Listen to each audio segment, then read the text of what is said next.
Hello guys, welcome to GJ verse. This is GJ. ഇന്ന് ഞാൻ കണ്ടപടം ധീരനാണ്. ദേവദത്ത് ഷാജിയാണ് ഇതിന്റെ റൈറ്റിംഗും ഡയറക്ഷനും ചെയ്തിരിക്കുന്നത്. നമ്മുടെ ഈ ദേവദത്ത് ഷാജി ഇതിനു മുമ്പ് ചെയ്തിട്ടുള്ളതെന്ന് പറഞ്ഞാൽ നമ്മുടെ ആ റൈറ്റിംഗ് ചെയ്തിട്ടുണ്ട് ഭീഷ്മപർവ്വം സിനിമയിൽ. അമൽ നീരദിന്റെ ഡയറക്ഷനിൽ വന്ന ഭീഷ്മപർവ്വത്തിന്റെ റൈറ്റിംഗ് ചെയ്തിട്ടുള്ളതാണ് ദേവദത്ത്. അപ്പൊ പുള്ളിയുടെ റൈറ്റിംഗ് വന്നിട്ടുള്ള ഒരു സിനിമയാണ്. അപ്പൊ ഇതിന്റെ ഈ ഒരു സിനിമയിലേക്ക് ആകൃഷ്ടനായത് ഞാൻ എങ്ങനെയാണ് എന്ന് വെച്ച് കഴിഞ്ഞാൽ, ഞാൻ ഇതിന്റെ ട്രെയിലറോ ടീസറോ ഒന്നും കണ്ടില്ല. ഞാൻ ചുമ്മാ ഇങ്ങനെ നോക്കിയപ്പോഴത്തേക്ക് ഇതിന്റെ ഒരു പ്രോമോ, അതായത് കുറച്ച് പേര് ചേർന്ന് ഇന്റർവ്യൂ, അതിലാരൊക്കെയാണ് നമ്മുടെ ജഗദീഷ്, അശോകൻ, മനോജ് KJ, അങ്ങനെ തുടർന്ന് കുറെ പേരിടുന്ന വളരെ തമാശകളൊക്കെ ആയിട്ട്. അപ്പൊ ഞാൻ ആ ഒരു വൈബ് പടം അവരൊക്കെ കൂടെ ചേരുമ്പോൾ ഒരു വൈബ് ഉണ്ടല്ലോ, സോ ആ ഒരു വൈബ് എൻജോയ് ചെയ്യാന്നുള്ളൊരു ചിന്തയിലാണ് ഞാൻ ഈ സിനിമയ്ക്ക് പോകുന്നത്. സിനിമയിൽ പോയി തിയേറ്ററിൽ എത്തി വലിയ തിരക്കൊന്നും ഇല്ലായിരുന്നു. എനിവേ സിനിമ തുടങ്ങുമ്പോൾ തന്നെ വളരെ ക്ലിയർ ആണ് എന്ത് മൂഡിലുള്ള സിനിമയാണെന്നുള്ള ആദ്യമേ ക്ലിയർ ആക്കി തരാം. കുറച്ച് ഒരു പ്രത്യേക രീതിയിലുള്ള ക്യാരക്ടറിൽ വിനീതിനെ കാണിക്കുന്നുണ്ട്. വിനീതിന് വേണ്ടി ഒരു കൊലപാതകം ചെയ്യാനായിട്ട് നമ്മുടെ രാജേഷ് മാധവൻ, നമ്മുടെ നായകൻ, അദ്ദേഹം പോകുന്നതാണ്. പിന്നീട് അതിനെ തുടർന്നുണ്ടാകുന്ന സംഭവങ്ങളൊക്കെയാണ് എന്റെ സ്റ്റോറി. ഇതില് നാട്ടില്, അതായത് ഇദ്ദേഹം ഈ ഒരു സംഭവങ്ങളൊക്കെ നടക്കുന്ന ഈറോഡ് എന്ന് പറയുന്ന സ്ഥലത്തും നാട്ടില് മലയാറ്റൂരിനടുത്ത് ഒരു ഗ്രാമപ്രദേശത്ത് നിന്ന് ഇയാൾ എന്തുകൊണ്ട് ഓടിപ്പോയി ഈ ഒരു സ്ഥലത്തേക്ക്, അതായത് നമ്മുടെ രാജേഷ് മാധവന്റെ ക്യാരക്ടർ എന്തുകൊണ്ട്, നമ്മുടെ ധീരൻ എന്തുകൊണ്ട് നാട്ടിൽ നിന്നും ഈറോഡിലേക്ക് മാറിപ്പോയി, അവിടെ നിന്ന് പിന്നെ എന്താണ് ഉണ്ടാകുന്നത്, അതിനെ തുടർന്ന് നാട്ടുകാരൊക്കെ ചേർന്നൊരു യാത്ര. അതായത് അതിലെ പ്രധാനമായിട്ടുള്ള നാട്ടുകാർ ജഗദീഷിന്റെ ക്യാരക്ടർ വന്നിട്ട് ഒരു പഞ്ചായത്ത് മെമ്പറായിട്ടാണ് കാണിക്കുന്നത്. പിന്നെ അശോകൻ അവിടെ നാട്ടില് ഒറ്റത്തടിയായിട്ട് ജീവിക്കുന്നത്, എന്നാൽ വിവാഹം കഴിഞ്ഞൊരു സ്ത്രീയായിട്ടൊരു പ്രണയബന്ധമുള്ള ഒരാളായിട്ട് അശോകന്റെ ക്യാരക്ടറുണ്ട്.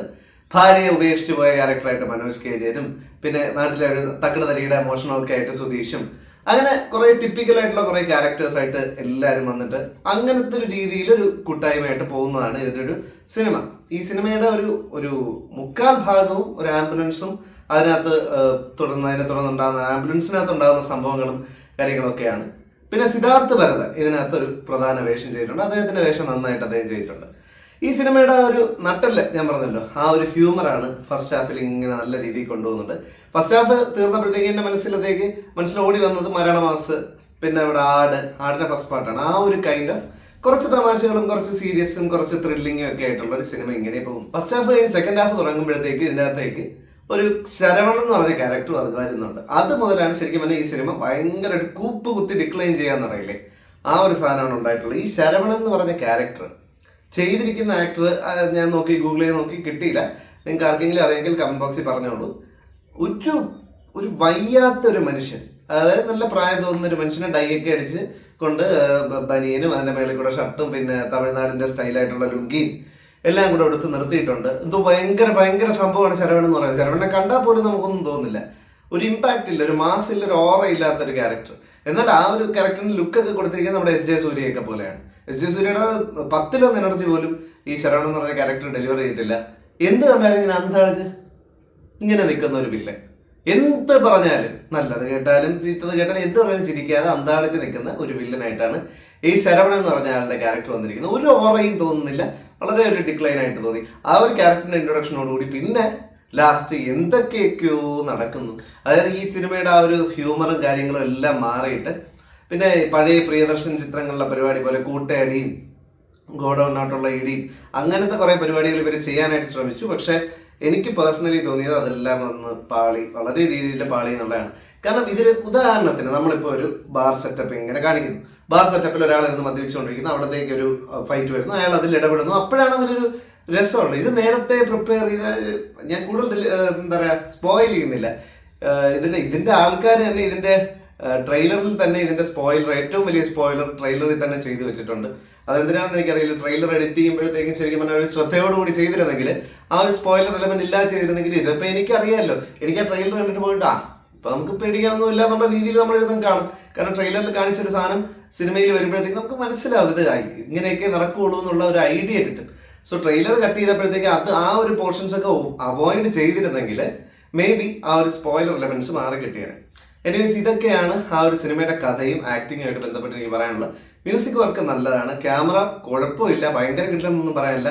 ഇടയ്ക്കൊരു ബൈക്ക് ചേസ് രംഗത്തിൽ ഒരു ഡ്രോൺ ഷോട്ട് വരുന്നുണ്ട്. ഡ്രോൺ ഷോട്ട് വന്നപ്പോഴത്തേക്ക് പെട്ടെന്ന് ക്ലാരിറ്റി ജമ്പ് ചെയ്ത് വളരെ മോശം ക്ലാരിറ്റിയിലേക്ക് പോയി, പെട്ടെന്ന് തന്നെ തിരിച്ച് നോർമൽ ക്യാമറയിലേക്ക് വന്നപ്പോഴത്തേക്ക് ക്ലാരിറ്റി കൂടി. അപ്പോൾ ആ ഒരു സാധനങ്ങളൊക്കെ ഒരു പൊടിക്കൊക്കെ ഒന്ന് ശ്രദ്ധിച്ച് കുറച്ച് നന്നായിട്ട് ചെയ്തിരുന്നെങ്കിൽ അതൊക്കെ നന്നായേനെ. പിന്നെ എനിക്ക് പേഴ്സണലി ഫീൽ ചെയ്തത് ഇതിനകത്ത് ഏറ്റവും നന്നായിട്ട് ആ ക്യാരക്ടർ പെർഫെക്റ്റ് ആയിട്ട് ചെയ്ത ഒരാള് മനോജ് കെ ജയനാണ്. കാരണം ബോംബെയിൽ പണ്ടുണ്ടായിരുന്ന നാട്ടിലെ തിരിച്ചു വന്ന് വെൽഡിംഗ് വർക്ക്ഷോപ്പ് നടത്തുന്ന എന്നാൽ വളരെ ഒരുപാട് വിഷമങ്ങളെ കൂടെ കടന്നു പോകുന്ന ഒരു മദ്യപാനിയായിട്ടുള്ള ക്യാരക്ടർ പെർഫെക്റ്റ് ആയിട്ട് പുള്ളി ചെയ്തു വെച്ചിട്ടുണ്ട്. സോ മനോജ് കെ ജയന് ശരിക്കും പറഞ്ഞ ഒരു ബ്രേക്ക് കിട്ടിയ, അല്ലെങ്കിൽ കുറച്ച് ഫൈറ്റ് ചെയ്യാൻ കുറെ പരിപാടികളുണ്ട് മനോജ് കെ ജയൻ ഈ സിനിമയിൽ. സോ ഒരു ബ്രേക്കാണ് ഈ ഒരു സിനിമ. കാരണം കുറച്ച് നാളായിട്ട് ഒരുപാട് ഇൻവോൾവ്മെന്റ് ഉള്ള ക്യാരക്ടേഴ്സ് ഒന്നും മനോജ് കെ ജയൻ ചെയ്തിട്ടില്ല. ഇപ്പൊ കുറെ ഈ റീസെന്റ് വന്ന മറ്റേ രേഖാചിത്രത്തിലായാലും പോലും അദ്ദേഹത്തിന് പ്രത്യേകിച്ച് ഇങ്ങനെ ഒരുപാട് പെർഫോം ചെയ്യാനുണ്ടായിരുന്നില്ല. പക്ഷെ ഇതിൽ നല്ല രീതിയിൽ പെർഫോം ചെയ്യാനുണ്ടായിരുന്നു.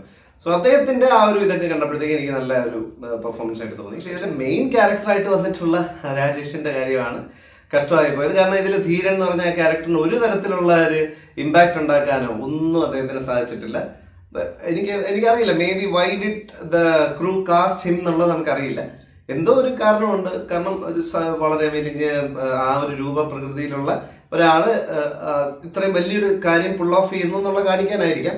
പക്ഷെ അദ്ദേഹത്തിനെ കൊണ്ട് അഭിനയിച്ച് ഫലിപ്പിക്കാൻ പറ്റിയിട്ടില്ല. പല രംഗങ്ങളിലും ഈ രാജേഷ് എന്ന് പറഞ്ഞ ക്യാരക്ടർ, അല്ലെങ്കിൽ രാജേഷ് അല്ല, ഇതിൻ്റെ അകത്ത് എൽദോസ് എന്നാണ് ക്യാരക്ടറിന്റെ പേര്. അപ്പൊ ആ എൽദോസ് എന്ന് പറഞ്ഞ ക്യാരക്ടറിന് ഒരു സ്റ്റെബിലിറ്റി ഇല്ല, ക്യാരക്ടറിന് ഒരു സ്റ്റെബിലിറ്റി ഇല്ല, അല്ലെങ്കിൽ ഒരു ക്വാളിറ്റി ഇല്ല. കാരണം നമ്മളൊരു സ്ഥലത്ത് പെട്ടിരിക്കുകയാണ്. അപ്പൊ നമ്മളെ രക്ഷിച്ച ആളിനെ തിരിച്ച് അവരെ ഒരു പ്രധാന രംഗമാണില്ലേ, രക്ഷിച്ച ആൾ അങ്ങനെ ഇട്ടിട്ടങ്ങ് പോവുകയാണ്. രക്ഷിച്ച ആളിനെ അവരെന്തോ ചെയ്തോട്ടെ, എനിക്കത് നോക്കേണ്ട കാര്യമില്ല, ഞാൻ രക്ഷപ്പെടുന്നു എന്നുള്ള കൈൻഡ് ഓഫ് ഒരു മൈൻഡ് സെറ്റ് ഉള്ള, എന്നാൽ അടുപ്പമുള്ള ആൾക്കാരാണെങ്കിൽ അവരെ രക്ഷിക്കും എന്നുള്ള രീതിയിലാണ്. അപ്പൊ മൊത്തത്തിലൊരു വല്ലാത്തൊരു ക്യാരക്ടർ സ്കെച്ചാണ് നമ്മുടെ ഈ ഒരു ധീരൻ എന്ന് പറഞ്ഞ മെയിൻ ക്യാരക്ടറിന് കൊടുത്തിട്ടുള്ളത്. പക്ഷെ ഇങ്ങനെയൊക്കെ തന്നെ ആയിരുന്നാലും മൊത്തത്തിൽ കാണുമ്പോഴത്തേക്ക് നമുക്ക് ബോറടിക്കുകയോ അങ്ങനെയൊന്നുമില്ല, എന്റർടൈനിങ് ആണ്. ആദ്യം മുതൽ അവസാനം വരെ നമുക്കിങ്ങനെ ഇവന്റ്സ് ഇങ്ങനെ വന്നുകൊണ്ടിരിക്കുന്നുണ്ട്. പിന്നെ ഇതിന്റെ ലാസ്റ്റ് കൊണ്ട് എൻഡ് ചെയ്യുന്നത് ഒരു സെക്കൻഡ് പാർട്ടിലേക്കുള്ള ലിങ്ക് ഇട്ടിട്ടാണ്. അവരത് എടുക്കോ ഇല്ലെന്ന് നമുക്കറിയില്ല. ബട്ട് സ്റ്റിൽ ഇതിന്റെ എൻഡിങ് ഒരു സെക്കൻഡ് പാർട്ടിലേക്കുള്ള ഒരു ലിങ്കും കൂടെ ഇട്ടിട്ടാണ്. സോ ഇതൊക്കെയാണ് എനിക്ക് ഈ സിനിമ കണ്ടപ്പോൾ തോന്നിയത്. പിന്നെ ഇതിന്റെ ഒരു റേറ്റിംഗ് ഞാൻ പറയുകയാണെങ്കിൽ ഒരു 2.5/5. കാരണം കൃത്യം ഒരു ആവറേജ് ലെവലിൽ നിൽക്കുന്ന ഒരു സിനിമയാണ്. അതിന് മേളിലോ അതിന് താഴെയോ പോകുന്നില്ല, കൃത്യം ഒരു ആവറേജ് ലെവലിലാണ് നമുക്ക് ഈ സിനിമ ഫീൽ ചെയ്യുന്നത്.